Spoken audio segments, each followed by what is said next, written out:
I'm in Primm Valley, Nevada. So, Whiskey Pizza's across the street. They shut down all their gambling over there. What I still got this on for. But, yeah, that was the luckiest place that I've ever gambled. And in all the years I've gambled there, I swear I've come out on top. I've had several weekends where I paid for my whole weekend's expenditures and came home with more money than I had. And so I went into Primm Valley Casino across the street. It's so depressing in there. And I only played like 4 hands because every card I got first was like a 2, a 4, a 6. And then when I got the 6, I got a 5 and I had 11. And then the next card it gets a 2 again. Ah, man, where are they getting these cards? Anyways. Hey, fellow YouTubers. So, I'm in this little town just south of Utah, St. George, where I'm going tomorrow. And it's called Mesquite. And it's not in Utah, it's just on the border of Utah, but it's in Nevada. And I was able to take down a $50 bill and come back from that $50 bill with 2 100s, a 10, and a 5. Just off playing blackjack and roulette. And I was able to have a really good time for 3 hours, get free alcoholic beverages, and tip the dealers and the waitresses very generously. So what am I doing? I'm making money for the dealers, I'm making money for the bartenders, and I'm making money for myself, and I'm having a good time. What a wonderful experience. And then my dog's all happy for me to come home with all this money. Oh man, I love it. Love, love, love.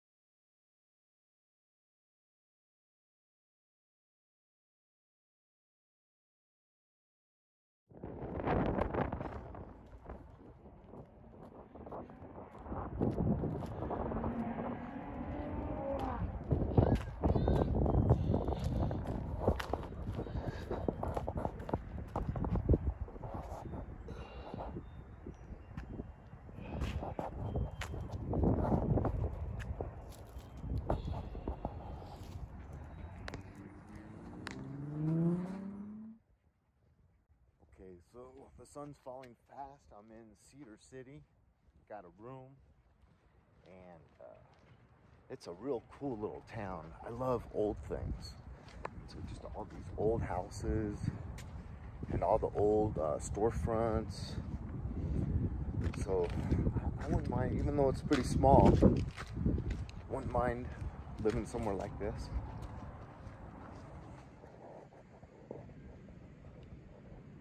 I'm in Cedar City, and it's snowing. Can you see the little drops?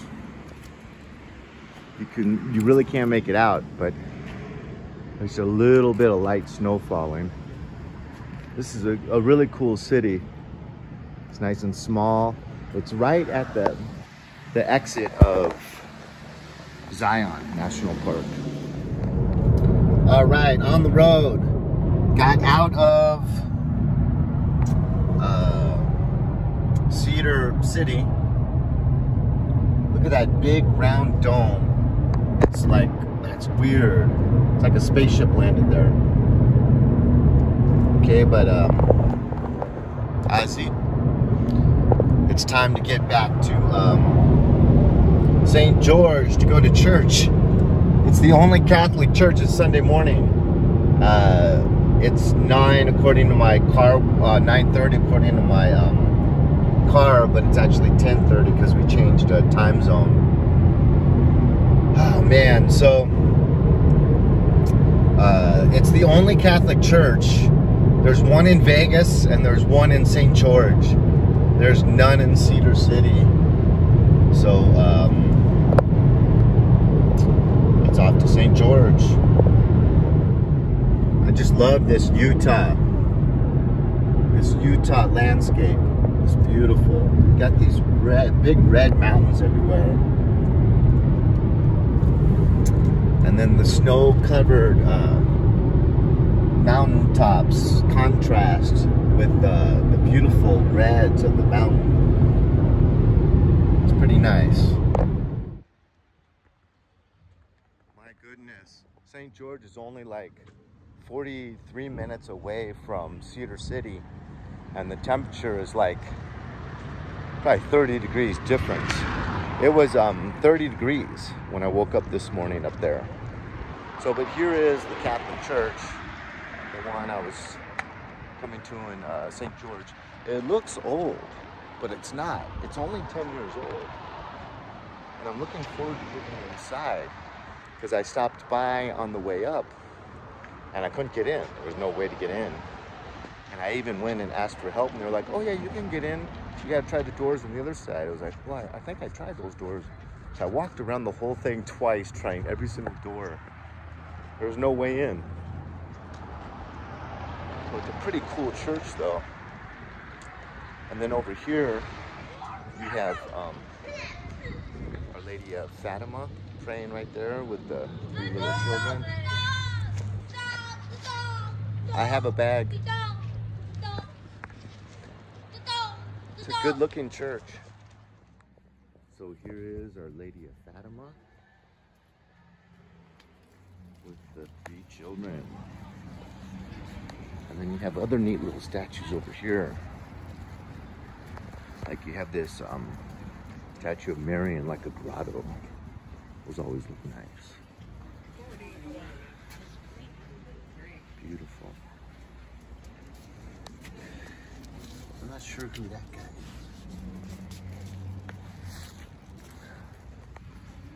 Okay.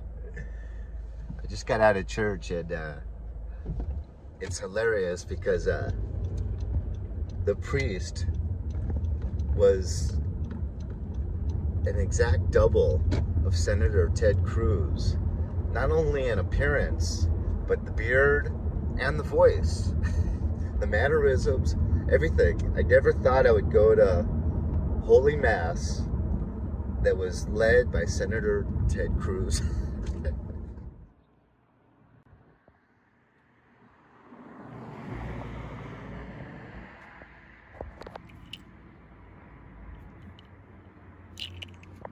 This is the historic town square. You can see it's real nice. Gazebos, grass, all these really old structures. Old buildings. But what's really cool is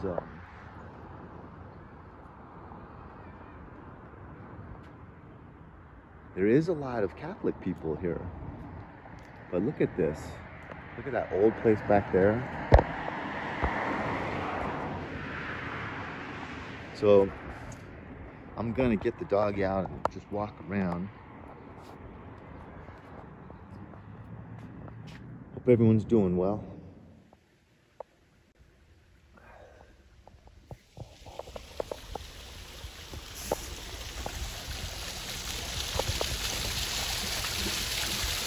Someone's thirsty.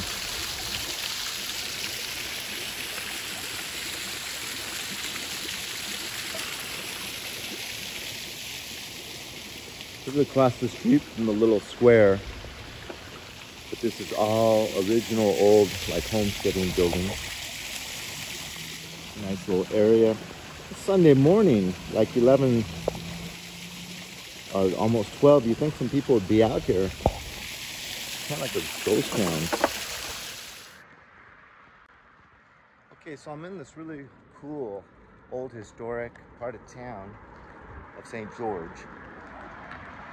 And I just, I looked for a coffee place for about 10 minutes in the car. And I spent about 15 minutes walking around looking for a place to get coffee. And I only found really sit-down breakfast joints. And then I finally found this place that's a real coffee shop. But it's real quaint. It's in one of these really, really old brick buildings.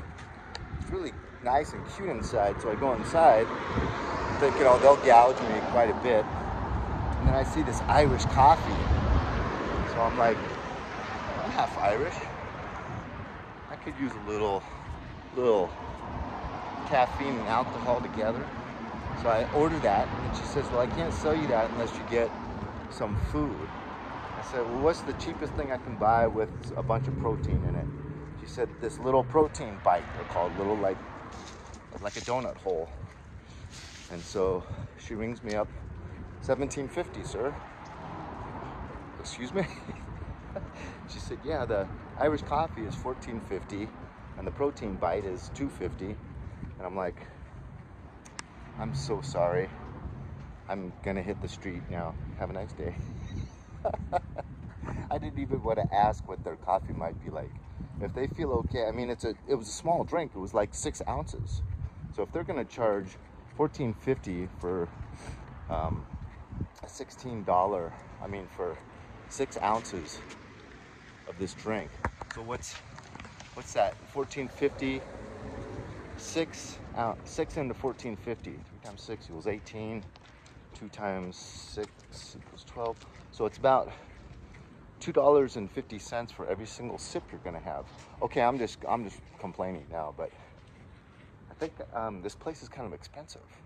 You know, everything's really, really good looking, and everyone seems to really drive nice cars, and there's just so much wealth in this country. I'm so surprised that we just went through like 2 years of people rioting and saying this country sucks. I mean, everyone has got so much money. How can you say this country sucks? And how can you say that it's evil and it's built on maniacal capitalism and all that when you're benefiting off of this extremely wealthy nation where everyone seems to make good money? It's amazing. And then to say this place is terrible and it sucks and it's evil, and it's like, well, then give up your job, give up all your money then, if you hate it so much, and move somewhere else.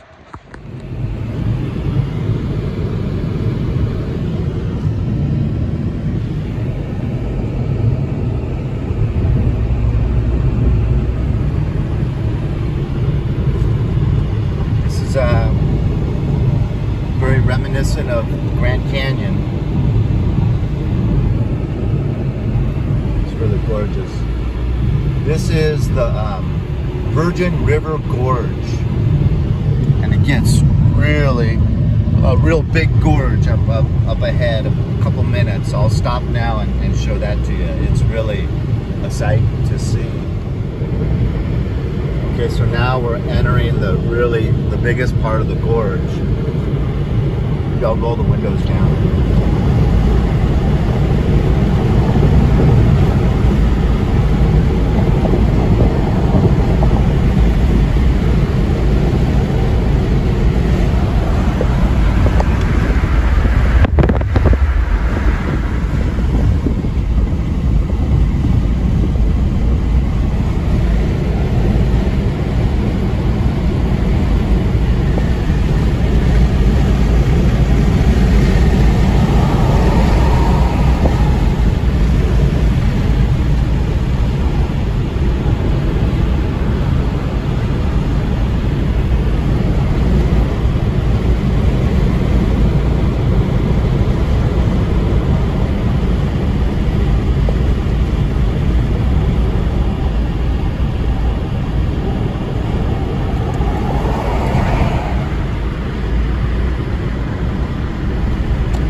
I remember coming through here with my kids like 2.5 years ago when we went all the way up to camping, all the way up to Montana.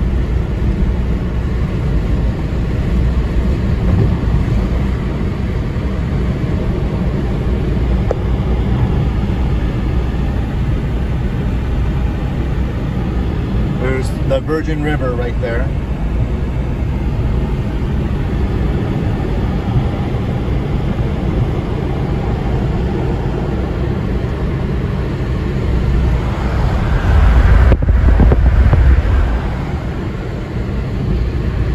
Should have probably washed my windows before. I didn't really think ahead.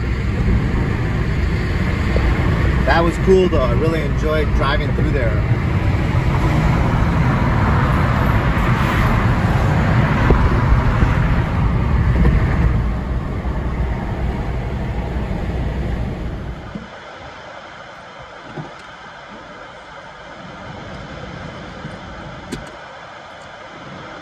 So, one observation that just kind of struck me like a ton of bricks is, you know, I was lucky enough to have a dad that loved to take road trips.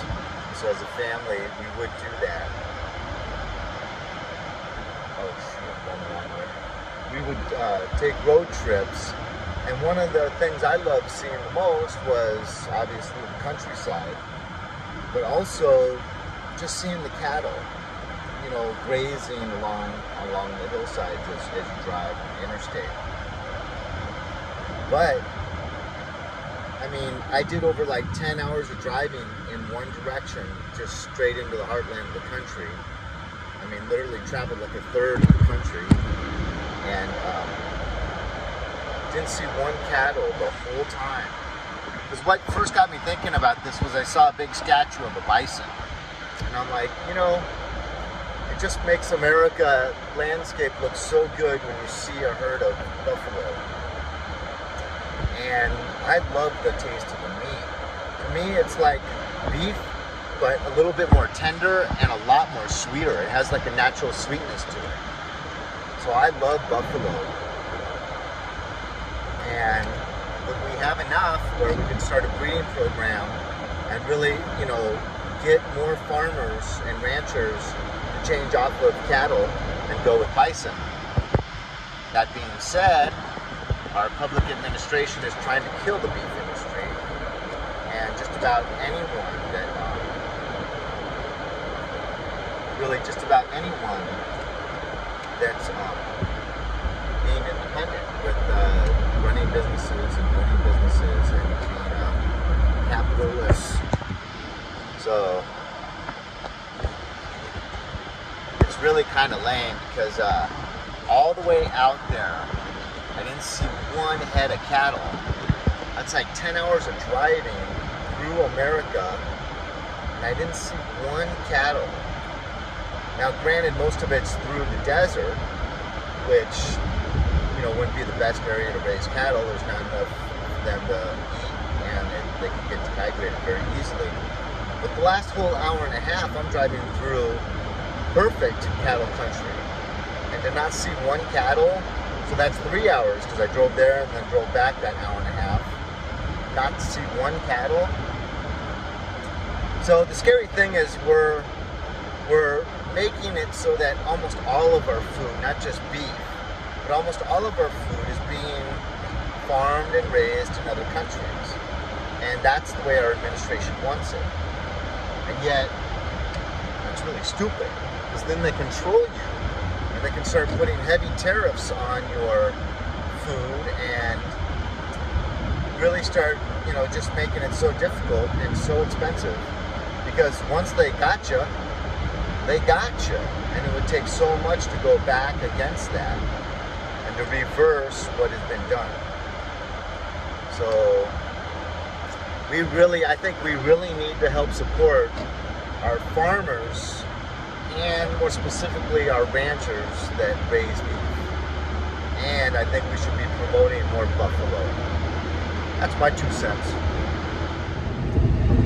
One last thing on beef. You you know, the beef that we get in the grocery stores can be from anywhere in the world. As long as it was processed here in the United States, they don't have to inform you of that.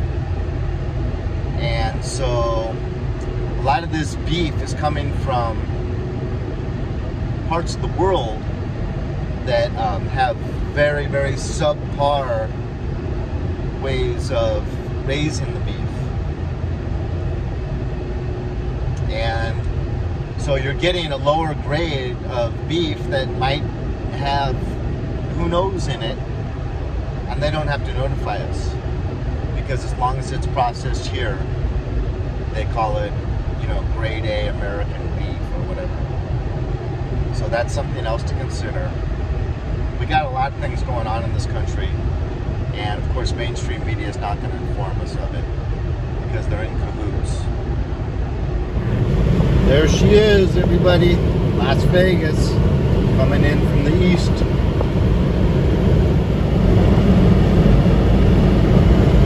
Sin City, there she is.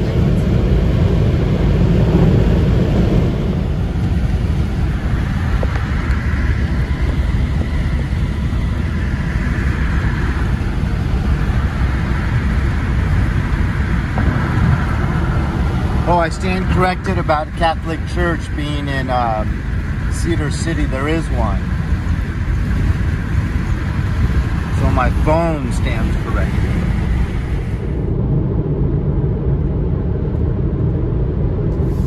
Back in California desert, Mojave.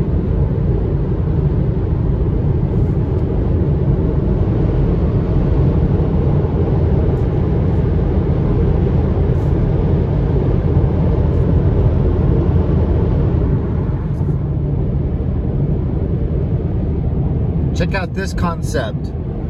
Right now, because I'm cruising at 79 miles an hour, I'm doing a pretty effective job at delaying the sunset, because the sun looks pretty low, in my opinion, for like 4:09 right now. But it's because we're kind of pretty far eastbound from where I normally would be. So, but we're still delaying it by racing after that sun. We're delaying the sun, the inevitable. It's kind of what we're doing in life, especially in today's America.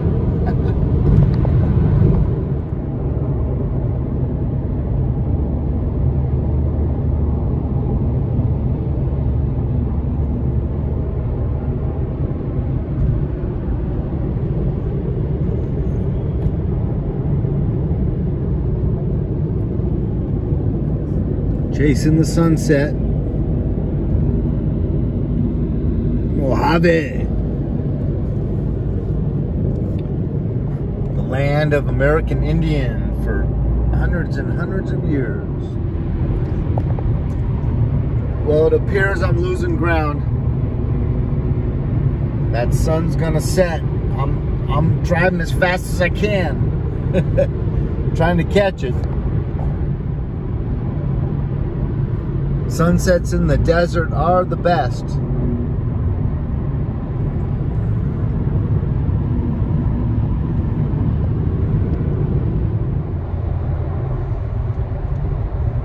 This couple in the sedan right up here.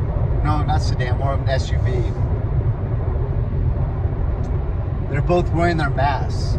I guarantee you they watch CNN every night.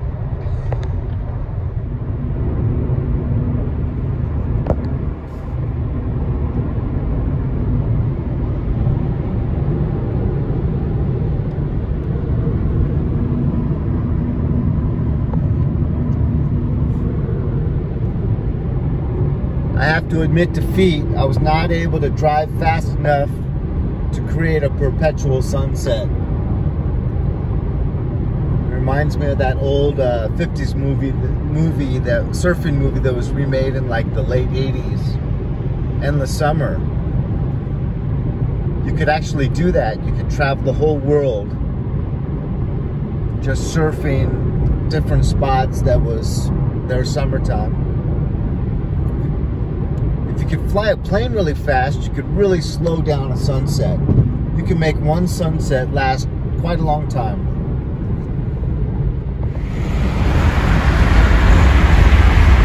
Down here in this canyon, there's a train running.